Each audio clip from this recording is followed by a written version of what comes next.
Hello everyone, मैं विकास। स्वागत है आपका अपने चैनल स्टडी मेरी जिद में। यूपी पुलिस कांस्टेबल भर्ती परीक्षा के लिए हिंदी टेस्ट सीरीज में आपका ये अगला वीडियो है, जिसमें हम हिंदी के 38 बहुविकल्पीय प्रश्न देखेंगे जो आपकी परीक्षा के लिए बहुत ही उपयोगी हैं। ठीक है, चलिए शुरुआत करते हैं। आपका पहला प्रश्न है कि मैला आंचल के लेखक कौन है। Option A Phanishwar Nath Renu, option B Devraj, option C Chatursen Shastri या ऑप्शन डी नागार्जुन। तो यहां आपका जो ऑप्शन ए है यानी फणीश्वर नाथ रेणु वो आपका सही हो जाएगा। आगे बढ़ेंगे और प्रश्न आपका दूसरा है कि शासन की ओर से किसी व्यक्ति को या एक विभाग से दूसरे विभाग को भेजे गए पत्र को क्या कहा जाता है। ऑप्शन ए निजी पत्र, ऑप्शन बी सरकारी पत्र, ऑप्शन सी व्यावसायिक पत्र, ऑप्शन डी प्रार्थना पत्र। तो यहां आपका ऑप्शन जो बी है वो आपका सही हो जाएगा, यानी किसी एक विभाग से अगर दूसरे विभाग को कोई पत्र भेजा जाता है तो उसे हम सरकारी पत्र कहते हैं। अब प्रार्थना पत्र तो कहेंगे नहीं, व्यावसायिक पत्र भी नहीं कहेंगे और निजी पत्र भी नहीं कहेंगे, तो आपका बी ऑप्शन आपका सही था। आगे बढ़ेंगे और प्रश्न नंबर आपका तीसरा है कि निम्नलिखित में से अशुद्ध वर्तनी का चयन कीजिए। ऑप्शन ए स्वयंभू, ऑप्शन बी स्मृति, ऑप्शन सी स्वच्छंद, ऑप्शन डी स्वात। तो यहां आपका ऑप्शन जो बी है वो आपका सही हो जाएगा, यानी जो स्मृति है वो इस तरीके से नहीं लिखा जाता है। प्रश्न नंबर आपका 4 है देह लता में कौन सा समास है। ऑप्शन ए द्विगु समास है, ऑप्शन बी द्वंद्व समास है, ऑप्शन सी बहुब्रीहि समास है, ऑप्शन डी कर्मधारय समास है। तो देह लता यानी देह रूपी लता या देह के समान लता, तो यहां आपका ऑप्शन जो डी है यानी कर्मधारय समास हो जाएगा। आगे बढ़ेंगे और प्रश्न आपका अगला देखेंगे। प्रश्न नंबर 5 है इनमें से कौन सा शब्द पुल्लिंग नहीं है। ऑप्शन ए बनावट नहीं है, ऑप्शन बी छाता नहीं है, या ऑप्शन सी सूर्य नहीं है, या फिर ऑप्शन डी आपका अमरूद जो शब्द है वो आपका पुल्लिंग नहीं है। तो यहां प्रश्न नंबर 5 का जो आपका ऑप्शन ए है वो आपका सही हो जाए। बनावट जो शब्द है वो आपका कैसा है, स्त्रीलिंग है, पुल्लिंग नहीं है। आगे बढ़ेंगे प्रश्न नंबर 6 देखेंगे कि निम्नलिखित में से वाक्य के शुद्ध रूप का चयन करिए, यानी इनमें से कौन सा वाक्य है जो शुद्ध है। ऑप्शन ए उसे अनुत्तीर्ण होने का संशय है, ऑप्शन बी उसे अनुत्तीर्ण होने का शक है, ऑप्शन सी उसे अनुत्तीर्ण होने की आशा है, ऑप्शन डी उसे अनुत्तीर्ण होने की आशंका है। तो प्रश्न नंबर 6 का आपका ऑप्शन जो डी है वो आपका सही हो जाएगा, यानी उसे अनुत्तीर्ण होने की आशंका है। आगे बढ़ेंगे और प्रश्न नंबर आपका 7 है कि बड़े बड़े मोती से आंसू जयमाला पहनाते थे, पंक्ति में निहित अलंकार का नाम क्या होगा। ऑप्शन ए उपमा अलंकार, ऑप्शन बी रूपक अलंकार, ऑप्शन सी उत्प्रेक्षा अलंकार है, ऑप्शन डी अनुप्रास अलंकार। तो यहां आपका ऑप्शन जो ए है वो आपका सही हो जाएगा। बड़े बड़े मोती से आंसू, यानी आंसू किसके समान, आंसू की तुलना किससे हो रही है, मोतियों से हो रही है।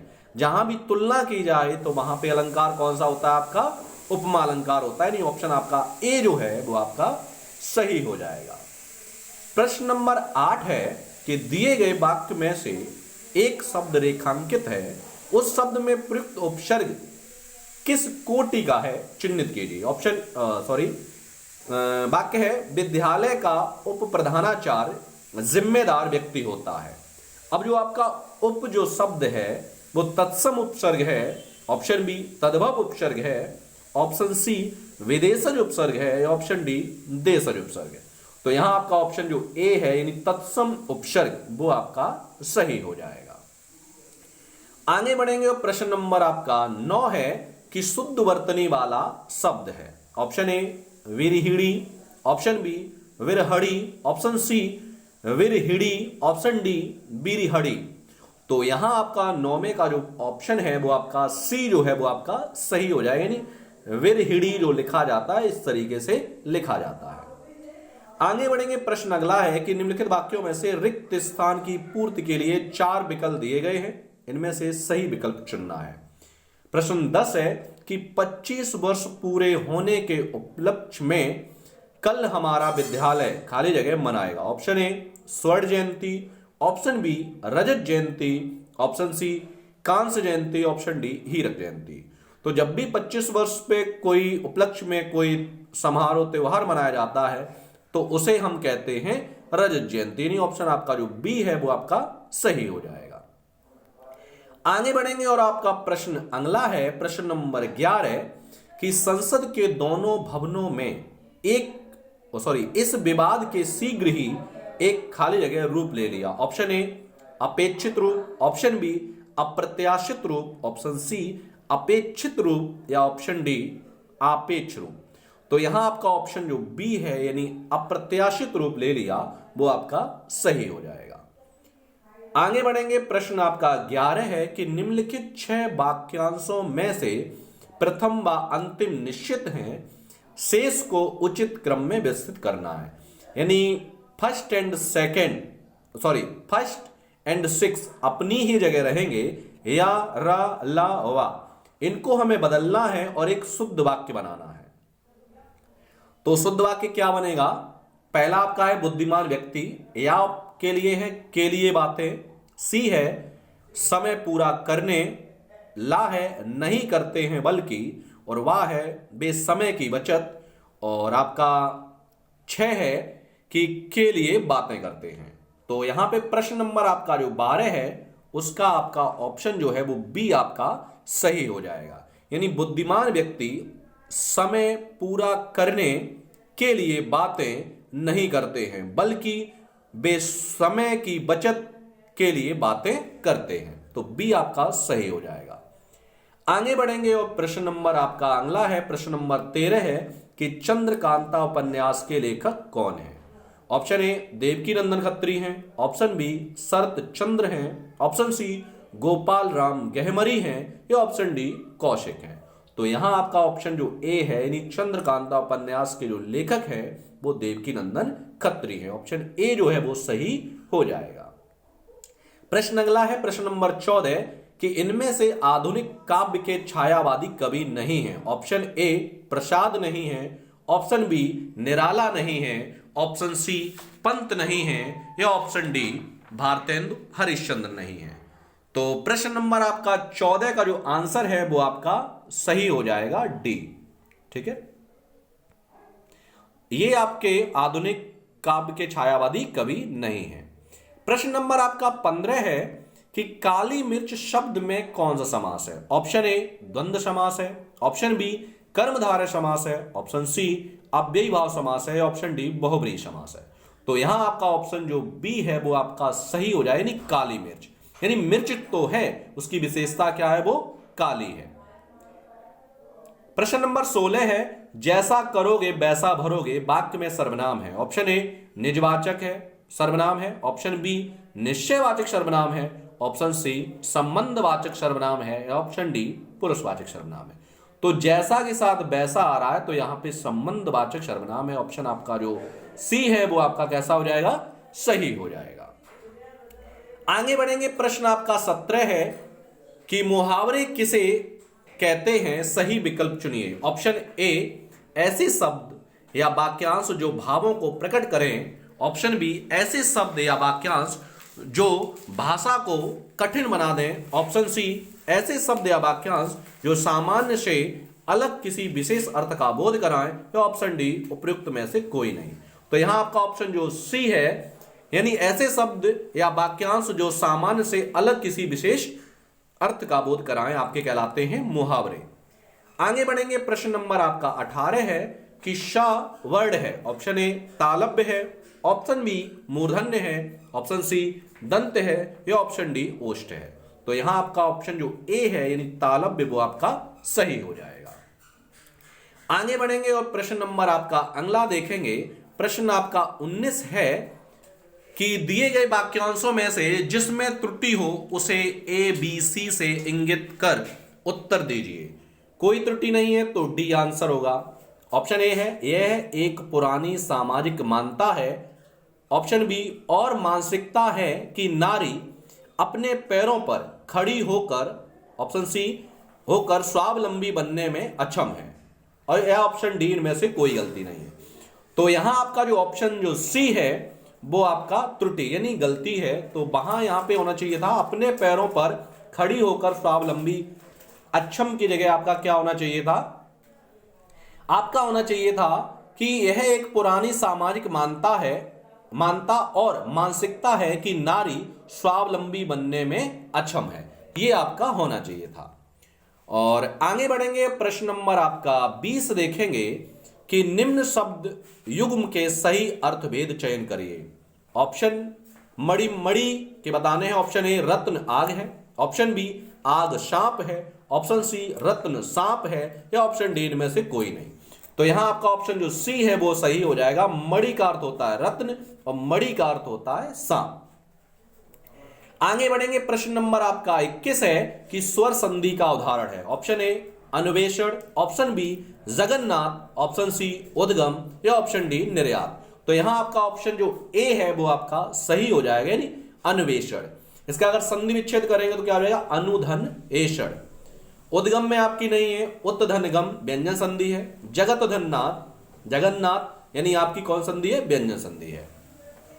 आगे बढ़ेंगे, प्रश्न नंबर आपका 22 है कि अशुद्ध वाक्य का चयन करिए। इसमें अशुद्ध कौन है? ऑप्शन ए हाथी मोटा है, ऑप्शन बी हाथी मोटी है, ऑप्शन सी यह भोजन 10 आदमियों के लिए है, ऑप्शन डी लड़के ने पत्र लिखा। तो यहां आपका ऑप्शन जो बी है यानी हाथी मोटी है वो गलत है। हाथी मोटा है वो आपका कैसा है? सही हो जाएगा।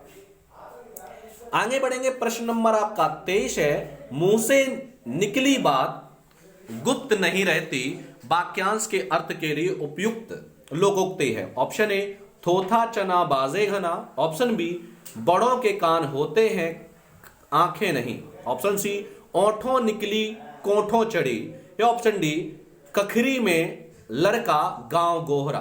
तो यहां आपका ऑप्शन जो सी है यानी ओंठों निकली कोठों चढ़ी, मुंह से निकली बात गुप्त नहीं रहती, सही हो जाएगा।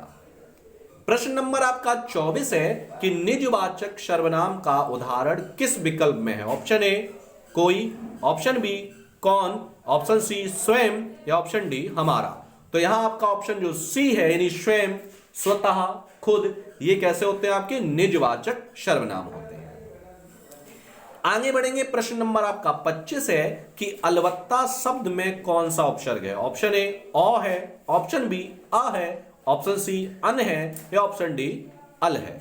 तो अलबत्ता में आपका कौन सा है उपसर्ग? अल उपसर्ग है, यानी ऑप्शन आपका जो डी है वो आपका सही हो जाएगा। आगे बढ़ेंगे, प्रश्न नंबर आपका 26 है कि दुर उपसर्ग किस शब्द समूह में है? ऑप्शन ए दुरावस्था दुर्दशा, ऑप्शन बी दुर्दशा दुस्साहस, ऑप्शन सी दुस्साध्य दुर्वस्था, ऑप्शन डी दुर्लभ दुष्प्रभाव।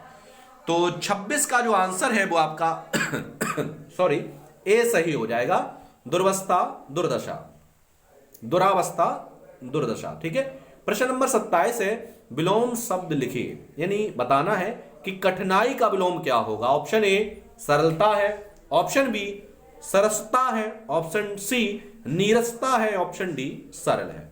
तो कठिनाई का क्या हो जाएगा? सरलता, यानी ऑप्शन आपका 27 का जो ए है वो आपका सही हो जाएगा। आगे बढ़ते हैं, प्रश्न आपका अगला है प्रश्न 28 है कि रे मन आज परीक्षा तेरी सब अपना सौभाग्य मनावे, दसरस परस निश्रेयस पावे, उद्वारक चाहे तो आवे यही रहे तो आवे किस रस का उदाहरण है? ऑप्शन ए संयोग श्रृंगार रस है, ऑप्शन बी वियोग श्रृंगार रस है, ऑप्शन सी भयानक रस है, या ऑप्शन डी इनमें से कोई नहीं। तो यहां 28 का जो आंसर है वो आपका बी जो है, यहां आपका ऑप्शन जो बी है वो आपका सही हो जाए, यानी वियोग श्रृंगार रस। आगे बढ़ेंगे, प्रश्न नंबर आपका 29 है कि लोकोक्ति में संधि है। ऑप्शन ए यड़ स्वर संधि है, ऑप्शन बी गुण स्वर संधि है, ऑप्शन सी दीर्घ स्वर संधि है, या ऑप्शन डी वृद्धि स्वर संधि है। तो यहां आपका ऑप्शन जो बी है यानी गुण स्वर संधि लोकोक्ति सही हो जाएगा, यानी ओ की मात्रा आए तो वहां पे ओ और ए की मात्रा आए तो वहां पे आपकी संधि कौन सी होती है? गुण स्वर संधि होती है। आगे बढ़ेंगे, प्रश्न नंबर आपका 30 है कि कौन सा स्त्रीलिंग है। ऑप्शन ए मित्र है, ऑप्शन बी सूचना है, ऑप्शन सी उपहार है, या ऑप्शन डी अध्याय है। तो यहां आपका ऑप्शन जो बी है यानी सूचना, वो आपका सही हो जाएगा। यानी सूचना शब्द कैसा है, स्त्रीलिंग है।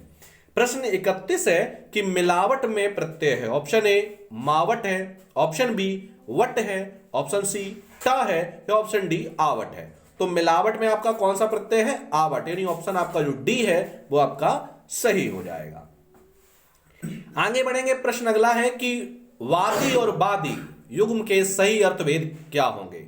ऑप्शन ए वरिष्ठ भोजन वक्त, ऑप्शन बी वक्ता भोजन, ऑप्शन सी वक्ता अजीड़, ऑप्शन डी वरिष्ठ भोजन श्रोता।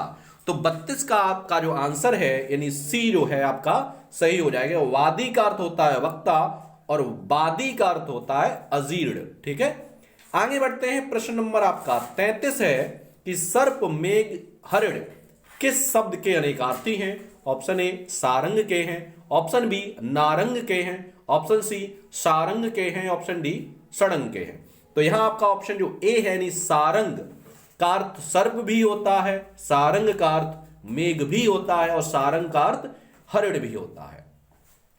आगे बढ़ते हैं, प्रश्न नंबर आपका 34 है अधरों पर अली मडराते केशों पर मुग्ध पपीहा में कौन सा अलंकार है। ऑप्शन ए संदेह अलंकार है, ऑप्शन बी भ्रांतिमान अलंकार है, या ऑप्शन सी बीपशा अलंकार है, ऑप्शन डी उत्प्रेक्षा अलंकार है। तो यहां आपका ऑप्शन जो बी है यानी भ्रांतिमान अलंकार वो आपका सही हो जाएगा। आगे बढ़ेंगे, प्रश्न नंबर आपका 35 देखेंगे। मुझसे उठा नहीं गया वाक्य में वाच्य है। ऑप्शन ए कृतृत्व वाच्य है, ऑप्शन बी कर्म वाच्य है, ऑप्शन सी भाववाच्य में से कोई नहीं। तो यहां आपका ऑप्शन जो सी है यानी भाववाच्य वो आपका सही हो जाएगा। आगे बढ़ेंगे, प्रश्न अगला है कि निम्नलिखित काव्यांशों को ध्यान पूर्वक पढ़कर उनके नीचे दिए गए प्रश्नों के उत्तर दीजिए। गद्य है उसे पढ़ना है कि संकटों से वीर घबराते नहीं, आपदाएं देख छिप जाते नहीं। आगे है लग गए जिस काम में पूरा किया, काम करके व्यर्थ पछताते नहीं।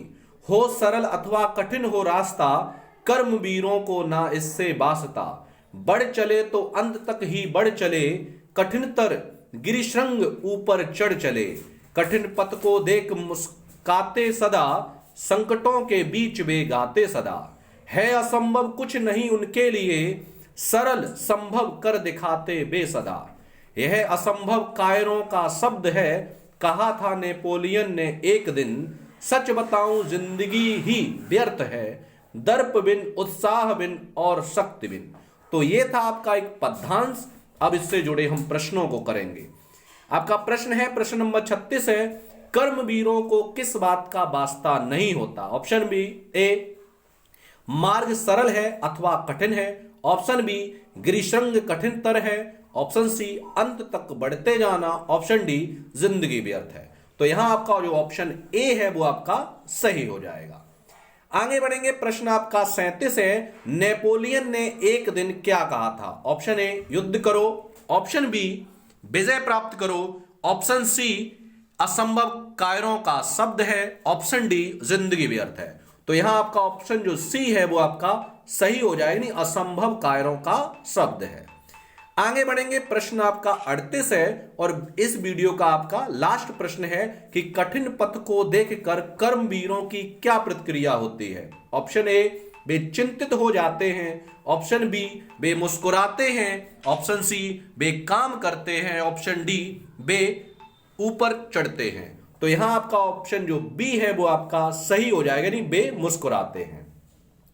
तो ये थे आपके 38 बहुविकल्पीय मोस्ट इंपोर्टेंट प्रश्न जो आपकी परीक्षा के लिए बहुत ही उपयोगी हैं।